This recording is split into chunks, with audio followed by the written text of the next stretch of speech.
On this episode of Fire Friday of the BiggerPockets Money Podcast, we're talking to someone who was able to flip a bad situation and turn it into an opportunity. Today, we're talking with Keith Nugent, who was forced into disability after a skydiving accident in 2006. After his recovery, Keith realized he could no longer work as a corporate trainer and had to forge a new path in real estate instead. Hello, and welcome to the BiggerPockets Money Podcast. My name is Mindy Jensen, and I am jumping in solo today. There's a little pun for all of you people who are missing Scott. He will be back with me soon. As always, I am here to make financial independence less scary, less just for somebody else, to introduce you to every money story, because I truly believe financial freedom is attainable for everyone, no matter when or where you're starting. And now let's bring in Keith. Keith Nugent, welcome to the BiggerPockets Money Podcast. I am so excited to dive right into this interview. Hey, Mindy. It's good to talk to you. So, Keith, in 2006, you had a skydiving accident that sort of took your life in a different trajectory. On a very high level, can you give us a little bit of background about what happened? Yeah. So I was doing a trick that I'd done a couple hundred times already that season. But there was one variable that was changed that I forgot about. And so rather than landing softly, I pounded into the ground. And this happened on a Sunday. I woke up in the hospital on Wednesday with all sorts of broken bones. I had bitten through my tongue and had rattled my brain around. I had a bunch of brain damage. I've actually lost, I think, 27 points, IQ points from before to after the accident. Did your parachute not open? No, my parachute was open. I was flying it. It just, instead of landing, instead of coming out of the turn just above the ground, I came in out of the turn just below the ground, but the ground didn't move. It has a habit of not doing that. Gravity is a rough lesson. Yeah. Oh my goodness. So you lost 3 days being unconscious in a coma? Yeah. I was in a drug-induced coma for 3 days. The accident happened on Sunday. I don't remember from Friday until Wednesday. So it erased a day and a half before the accident and 3 days after the accident. And is that gone? The day and a half before, is that still gone? Yeah. And I don't remember any of that and to this day. Wow. So let's go back to the beginning of your money journey and talk about how your experiences with money as a kid shaped your adult life. Yeah. So growing up, I grew up in a standard middle class, middle income, blue collar family. My parents raised my brother and I. We didn't really know what money was, other than they taught us to save.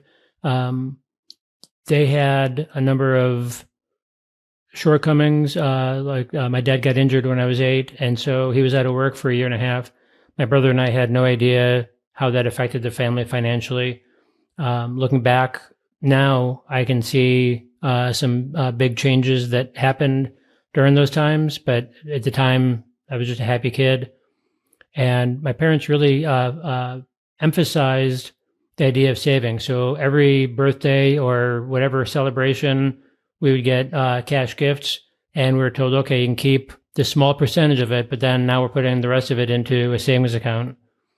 And when we got out of grade school, we were told, we knew this from 4th or 5th grade, that after grade school, our parents weren't going to pay for our books and clothes and stuff. So we had to get a job right out of 8th grade. I was delivering flyers. I was delivering newspapers, a couple of just different odd jobs, raking or mowing lawns and stuff.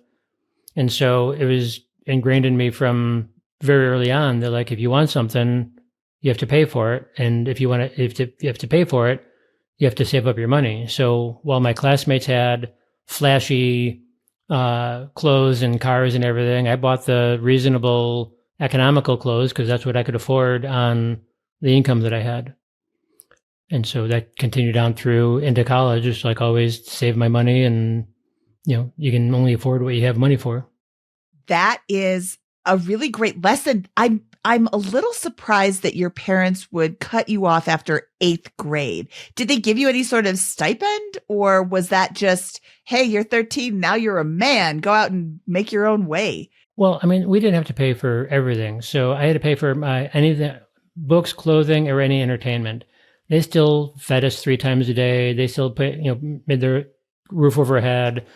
They paid for our car insurance once we started driving, all that stuff. It's just that we had to pay for anything. Like if we wanted to wear fashionable clothes, we had to pay for them. I think there was once or twice that I didn't make enough money on my summer job, and so my mom took me shopping. But it was like, hey, I want this. She's like, no, you're getting this cheaper version. And there was a couple times that like I'd want to go out with friends and do something, and at first they would wait until the very last minute of telling me, no, well, you don't have the money for it, you can't do it. And then the very last minute, Dad would slip me a 20 and tell me to go out with my friends or whatever. So they weren't monsters or anything. They were just teaching us financial responsibility. So, Keith, I actually really love that concept of teaching your kids financial responsibility before they're actually out on their own. What most people do, so this is actually better. Your parents are, better than most. Most people will pay for everything for their kids until the end of high school, and then they go off to college, and perhaps even your parents will put money into your account, but you're not used to handling this money. So you just go out and kind of blow it on dumb stuff, as teenagers do, as high school kids, college kids do. And your parents actually gave you a huge gift by giving you the ability to fall, the ability to the gift of understanding what it's like to not have any money and want to do something and have to make that choice, while also every once in a while slipping you a 20 so you could still do it, which is really generous. So before your accident, what was your financial situation and what were you doing work-wise? So before the accident, I had worked through a whole bunch of different careers leading up to this. But then for the few years before the accident, I was working as a technology instructor. So I was traveling around the U.S. and Canada, turning geeks into nerds, teaching them about Microsoft certifications and networking and security and all that. And I had worked my way up to, I was working for a company where I was my title was Vice President of Operations, which sounds really impressive, but it was a small company. So the sort of thing where they give you a title so they don't have to give you a raise. And so I was a VP of Operations. I was managing a field of instructors, and I was making more money than I could spend. And believe me, I was trying to spend it as fast as I could. My 401k, I got the minimum contribution to get a match, and I wasn't saving my money for the future. I just always had this thought in my head that like, well, I'm going to retire early. I had no idea how I was going to retire early, but it was like my parents had retired early, and I didn't want to work till I was 65. So I was going to come on some great idea that was going to, make me a millionaire and be able to retire early. But I was spending my money as fast as it was coming in. So being able to contribute to your 401k, you were saving for retirement. Were you contributing to any other retirement plans like a Roth IRA, or did you have any after-tax brokerage, or was the 401k kind of your sole plan? The 401k was the only investment or savings tool I had. I think I had a savings account with like a few $1,000s in it. But the 401k was the only thing, and that was very meager. I think when I eventually cashed in the 401k for a project later, and when I cashed it in, it was like $25,000. So it wasn't very substantial. I mean, I was putting in the minimum amount to the 401k, and even then, I was like, I'm just wasting this money putting in this 401k. Like I had the wrong attitude about it until all of a sudden I needed to rely on it. Spoiler alert, 401k is not wasting your money. So what did your financial situation look like just right before you were in the accident? So I had a 3-unit building that I bought when I started skydiving. I used to live in Chicago, and prices were very high, and I couldn't afford a place up there. And then I started skydiving, and now I was driving down an hour and a half outside of Chicago to go skydiving every weekend. And then during the week, I was traveling. I would go to the airport and fly out somewhere. So my apartment in Chicago was only used to store my clothing. So a couple years before my accident, I bought a house down in Illinois, down Ottawa, Illinois, where I was skydiving. And for the cost that I could have gotten like a 1 or 2 bedroom condo in Chicago, I bought a 3-unit rental house and had been running that. So it was the 2 upstairs units had been rehabbed and were occupied, and the downstairs unit was gutted, and we were getting ready to rehab that when I had my accident. So I still had the corporate job where I was making close to $100,000 a year. I had a little bit of rental income that was offsetting the mortgage, and I was living down in Ottawa. I was actually living in a trailer in a campground while I was rehabbing the first floor of the house. So yeah, my financial situation, I was making plenty of money. I had my first rental, which if I hadn't had the accident, that might have been my only rental. But then after the accident, I made some big changes. Yeah, let's talk about those changes. That was a life-altering accident in many ways. What were some of well, first of all, how long did it take for you to get out of the hospital? So I was in the hospital, I think, for 3 or 4 weeks. And then they sent me home. My girlfriend at the time was having to drive an hour and a half each way to get to the hospital. And she was a nurse. So she said, let him out of the hospital. I'll take care of him at home. So I went home, and I was in the wheelchair for, I think, 18 months, in and out of the wheelchair as they were doing corrective surgeries and everything. I was in a neck brace because I had broken my neck. I think the neck brace was about a year.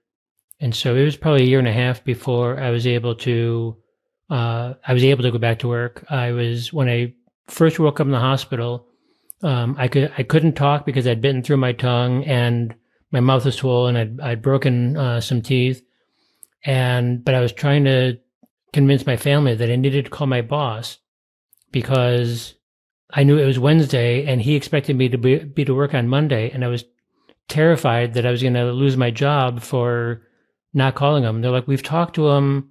He understands that you've had an accident. He says, don't worry about, the work is the least of your problems. I didn't believe them. I made them let me talk to him on the phone, and he confirmed, like, yeah, no, that you've broken a lot of bones. Don't worry about work. But yeah, I was just terrified of how am I going to pay for my life? How am I going to pay my bills now that I'm laid up in the hospital? Well, since this is America, how did you pay for all of these medical bills? Well, luckily I had amazing health insurance at the time. I had, through a fortunate accident, I had my own health insurance because my employer was out of Massachusetts and I was living in Illinois. And every time I went to the doctor, the insurance company would deny the claim, and then I'd say, no, I live in Illinois. I'm going to a doctor in Illinois. And they say, okay, yeah. So it was always a hassle. And so I was like, this is garbage. I'm going to go get my own insurance. So I had top of the line insurance on my own. So that paid for my medical bills. Other than, I think the whole accident cost me like $3,000 or something like that. That's really amazing. Yeah. I think it cost the insurance company somewhere between $500,000 and $1 million for all my surgeries and everything. That sounds low. What year was your accident? 2006. 2006. Okay. Yeah, I could be wrong. Maybe it was a few million, but the number I've got stuck in my head is just south of $1 million. And then my employer is, like I said, is out of Massachusetts, and they're required to have disability insurance on all of their employees. And so my disability insurance kicked in right away and they're sending me a check so I could pay my mortgage and that sort of stuff. Okay, so this wasn't the financial catastrophe that it could have been if you weren't insured, if you didn't have this disability insurance. I think this is a really good point to make. Insurance is there for a problem. And there are several people that I know who don't have insurance. They're like, I'm in good health.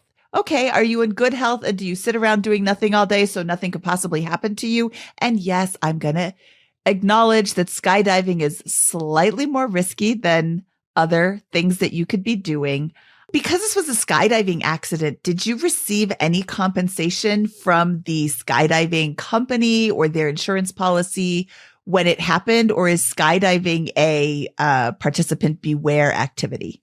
No, it's a very much a participants beware activity. When you go to skydive for the first time, and then every year, if you keep skydiving, they've got a multi-page waiver saying that you understand that you are going to jump out of an airplane, and if you do nothing, you're going to die.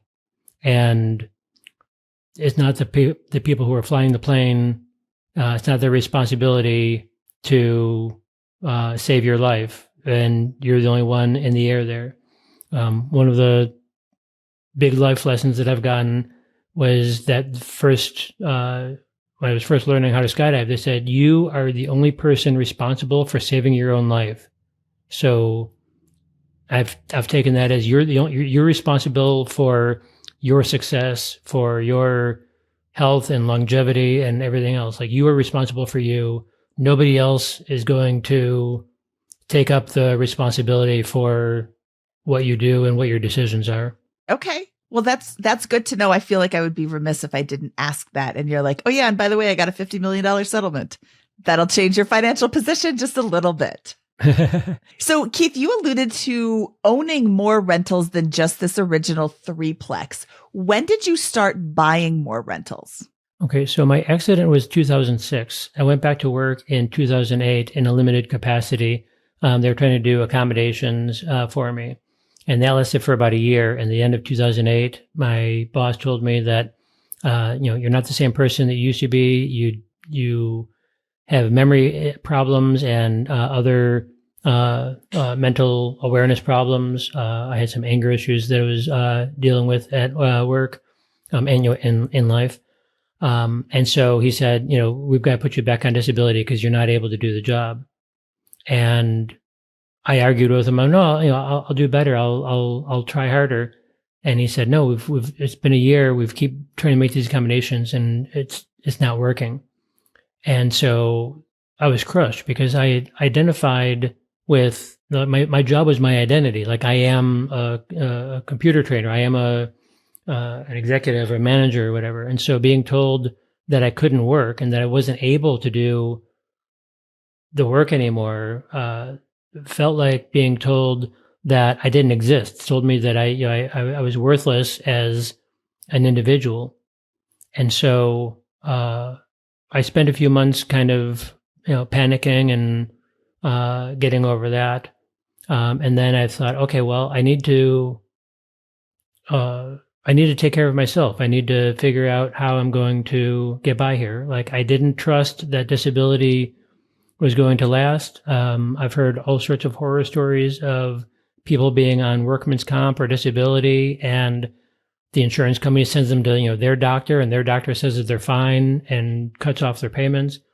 So I thought, this is not a lifelong solution. I need to figure out how to support myself. And so I had sort of a two-pronged attack. I was going to go back to college and learn how to kind of retrain for something else that could accommodate my disability. And then I wanted to make sure that I never had to rely on work, on physical labor for my income. And growing up, my dad had said that he always wished he would have bought property when he was young so he could retire on it when he was old. And so I sat down literally with a napkin at lunch one day and figured out, okay, how many properties do I need to have income from to replace the income that I had before the accident? And I did some math, and I figured out that I needed 30 units. So then I figured, all right, well, I need to have 30 units, but I need to have the mortgages paid off by the time I am ready to retire at 65. So that means I have to have them by 2020 so that I can pay off the mortgage, a 15-year mortgage on the last property that I buy, so that everything's paid off by 2035. So I set a 10-year goal to get 30 units by 2020, and bought the first unit or the first property in 2010. Now I already had the 3-unit building before that. So I guess the fourth unit I bought in 2010 with the goal of getting to 30 by 2020. So this is interesting that you're buying in 2010. The housing crash happened in 2008. Did you have any trepidation about buying a rental property back then? Well, luckily, I am the luckiest person that you'll ever meet, in that I started buying property in 2010. It didn't occur to me that that buying property was a hard decision back then, or that maybe it was a bad decision. I was just like, well, I need to get to 30 properties, so I need to start buying them now. And I was just fortunate that I made that decision as the market had just bottomed out and was climbing back up. And so I bought properties for pennies on the dollar in some cases, just because of my fortunate timing. It wasn't a grand plan of mine. It wasn't anything intelligent other than I need properties, so I'm going to start buying them now. And I just was lucky that I started buying them in 2010. When did you buy your final property? The last property I bought in 2022, and that brought me up to 40 units. So I reached the goal of 30 units in 2019, just before my 10-year goal.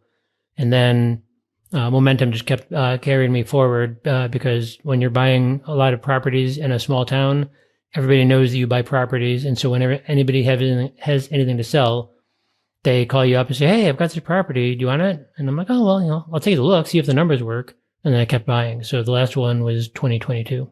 And in 2010, how much did you pay for that property? The first property I bought in 2010, I believe, was $25,000. No, it was $22,000. He was asking 25, and I negotiated down to 22. I love these numbers. I hate these numbers because I can't touch these at all. But also, I'm not buying in 2010. So $22,000. What did that property rent for? I think that property rented for $650, either $650 or $700. When I bought the property, it needed some work, so we went in and did some rehab work on it. Probably sunk another $10,000 into the rehab, and then rented it out for, I think it was $700 a month back then. 32,000 divided by 700 is 45.71 and a bunch of other numbers. 45 months. So that's just under 4 years. This house is completely paid off. And then not completely paid off, but could be completely paid off. And then it's just pumping out cash flow. Did you get a loan for that 22,000? No, what I did is I took a home equity line of credit on my the 3-unit that I already had, and used that for to buy the house. And then I borrowed some money from my parents for the rehab costs. So I had the cost of the house plus some of the rehab costs, and then my parents lent me a few $1,000s to finish up the rehab. And then which I paid them back, I think, inside of a year. And then the home equity line was, I think it was at 9% or something like that. I was really not smart with borrowing that money. I kind of got loan sharked there.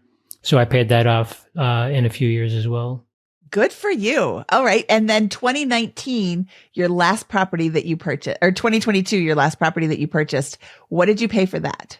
That one was a 5-unit, and I bought it for $148,000, which was on closing, I had $200,000 of equity because the guy that I bought it from was just horrible at managing and owning property, and he just wanted to get rid of it. So I offered him such a lowball number, and he accepted it. So I used to live in the Chicago area. I'm familiar with Ottawa, Illinois as being kind of the gateway to Starved Rock. Is it Starved Rock National Park or State Park? State Park, which is a super cool place to go and, hike around and whatever. But there's not a ton going on in Ottawa, is there? It's not like a vacation destination. Yeah, they're building up as a vacation destination for people from Chicago. They've been developing it more and more over the last 10 or 15 years. But yeah, no, it's just a sleepy little farm town with, I joke that I own half the town now, which is nowhere near accurate, but it's just, it's a small town. They've got a lot of little industries going on. You hear a lot of towns have like the one big employer that if they go out of business, it ruins everybody.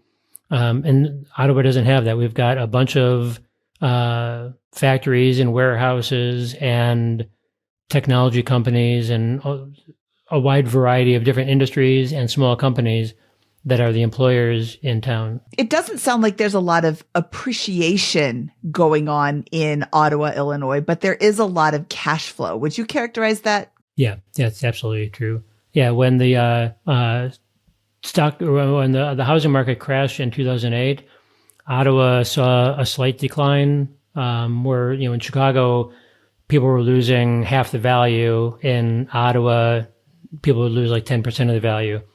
And then as things climbed up over the last 15 years or whatever, where I've heard people saying that like their value doubled and tripled, and in Ottawa my values went up maybe 30%, maybe more than maybe 50%. But yeah, it's a very dampered version of the national market.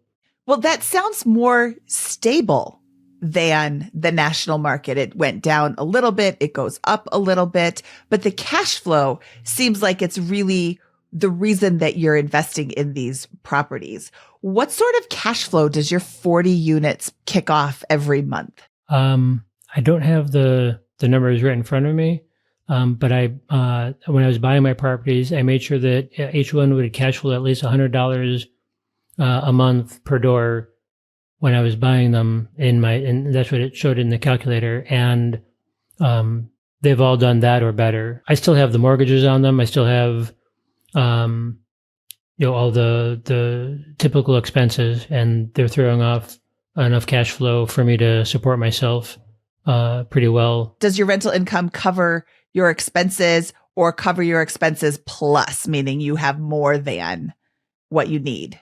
Yeah, no, my rentals generate enough income for all the expenses, all my personal expenses plus the business expenses. The cash flow that it generates on top of all the expenses is enough for me to live off of. That is perfect. I love that. And that's kind of what we're encouraging people to do here at BiggerPockets is look at your rental properties and look at how they can start to cover your lifestyle expenses. Do you consider yourself to be financially independent, Keith? Yes. Yeah. I realized one day, I remember driving in my car and coming to the like I had to pull over the car because I was like, I can't mess this up. Like I have enough income coming off of my properties, and I have a management company doing the daily, day-to-day stuff with it, that I have enough income from that to support myself for the rest of my life. And that's what you need. You just need enough income to support yourself for the rest of your life. You can get that by working a job. You can get that by buying 40 rental properties starting in 2010 and renting them out in, I'm going to call it unsexy ways. You buy a property that needs some work, you fix it up, you get a tenant in there, and then they pay their mortgage. They pay your mortgage. They pay your mortgage plus. So now you can live off of this in part, and then you buy another one, and then you buy another one. Keith, something that people say when I bring up the concept of financial independence is, oh, I love my job. I would never want to quit. I would be bored in retirement. Now that you are retired, you've got 40 rental properties, but a management company to handle the day to day. What on earth do you do with your time? Well, for the past year, for my whole life, I've always wanted to go travel the world. And for the past year, I've been meeting that goal. I spent last summer traveling all around the United States, hitting national parks and visiting friends, going to different events with that people were holding. And then in September of last year, I flew over to Southeast Asia for the Five Freedom Retreat in Bali and stayed over there for another 4 months saw more of Bali, Thailand, Cambodia, and Laos. And then since I've been back, I got back in January and went on a cruise and went snowboarding and went to some other FI events. And now I'm back in my house in Florida for a couple days. And on Wednesday, I fly to Spain with some friends to go spend 2 weeks in Spain and Portugal. Whenever anybody asks me where my favorite place I've been, my answer is just with friends. I've been so lucky for the past year to just spend so much time with friends. FI is better with friends. Keith, let's talk about your estate plan. I think this is really fascinating that like most people don't want to think about their, the end of life and all of this, but you have 40 rental properties or 40 units that need to do something with. What are you doing with those? So, one side effect of the brain damage from 2006 is that I'm likely to have dementia and memory problems and thinking problems as I get older. And so, because of that, I want to make sure that before while I'm still of sound state of mind, that I lay out my plans for what I'm going to do. And so I sat down and wrote out a financial power of attorney, medical power of attorney. I think there's a third power of attorney that I created, and then a trust and will. And the will is just to dump everything into the trust that's not already there.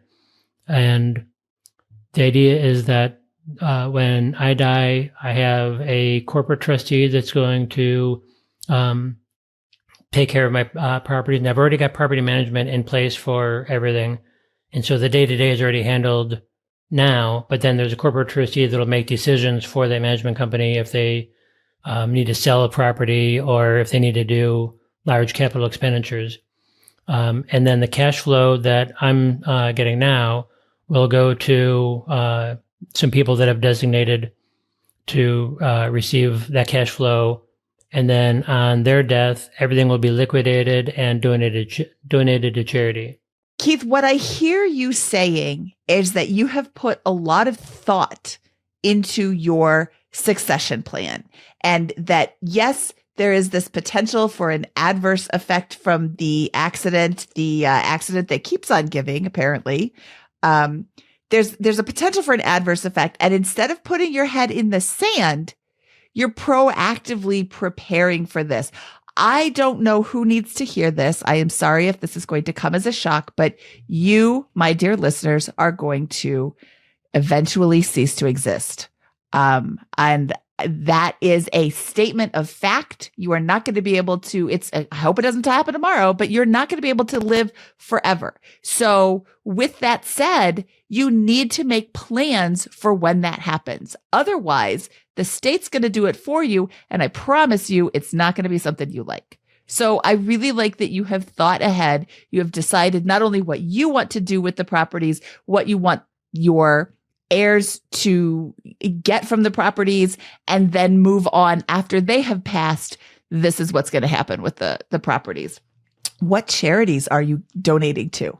So I've actually set up a number of donor advised funds that I haven't created yet, but are in the estate plan that if I die before I get them set up, it'll create these. And I've got things like there's a fund that's going to provide scholarships to students at the community college that I went to.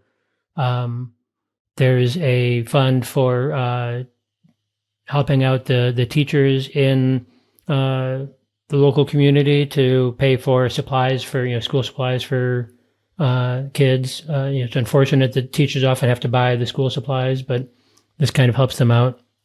And then I've got a fund that is my favorite. It's called the Stay Amazing Fund, that is going to go around and beautify Ottawa, Illinois, but everything that they do to beautify the town has to have the words "Stay Amazing" stamped in it somewhere, or on a placard, or embedded, or something, because that's something that I am always telling people to stay amazing. It's not become amazing. It's you're already amazing. Keep being amazing. I love this so much. That's such a good idea. And again, thoughtfulness. You're not just, first of all, I love that you're staying local with your charity giving. Ottawa is a beautiful little city. There's never enough money in a small town to do all the things that the town wants to do. So having this fund available for them to make the Stay Amazing fund, I'm just so excited. All right, Keith, I am super excited to have spent this time with you today. Do you have any parting words for our listeners who may be on the fence about succession plans, or maybe on the fence about getting started on their path to financial independence, even just getting started investing in real estate? I think that an approach to life is similar to what they say in the stock market, that time in the market is more important than timing the market. And it's the same thing with real estate or succession plan, is get something out there and then gradually improve upon it. So you don't have to have the perfect will and trust and multiple documents established. You can write out on a piece of paper what your wishes are, and then say, okay, well, now I need to go and get a more formal, make sure that it's legally recognized in my state. And then say, okay, well, I've got that. Now I want to add a trust to that. You can add on pieces as you're going along. Similarly, look at if you're thinking about getting into investing in real estate, or if you're thinking about adding to it, go look at properties. If you look at 100 properties, then a few of them are probably going to make sense, and you run the numbers, and maybe it's not a grand slam. Maybe it's just a base hit. But if you buy a property and it at least breaks even at first, then in 5 or 10 years, it's going to be, you're going to be wealthier than if you hadn't bought it, because your tenants are paying down the mortgage cost. So you're gaining equity that way. The value of the property is likely to increase. We don't count on that. That's all. The appreciation is always just icing on the cake. But in 10 years, as long as when you buy it, it's breaking even. And of course, we aim for something that's cash flowing. But in 10 years, it's going to be cash flowing better, or you're going to have built up some equity. And I think that applies to everything in life. Just take action. Don't wait for perfection. Just do what needs to be done. They say that perfection is the enemy of good. Keith, I love it. Thank you so much for your time today. This was a lot of fun. Yeah, I really enjoyed talking to you. All right, that wraps up this episode of the BiggerPockets Money Podcast. He is Keith Nugent, and I am Mindy Jensen saying, stay sweet, parakeet. If you enjoyed today's episode, please give us a 5-star review on Spotify or Apple. And if you're looking for even more money content, feel free to visit our YouTube channel at youtube.com/BiggerPocketsMoney. BiggerPockets Money was created by Mindy Jensen and Scott Trench. Produced by Kaylin Bennett. Editing by Exodus Media. Copywriting by Nate Weintraub. Lastly, a big thank you to the BiggerPockets team for making this show possible.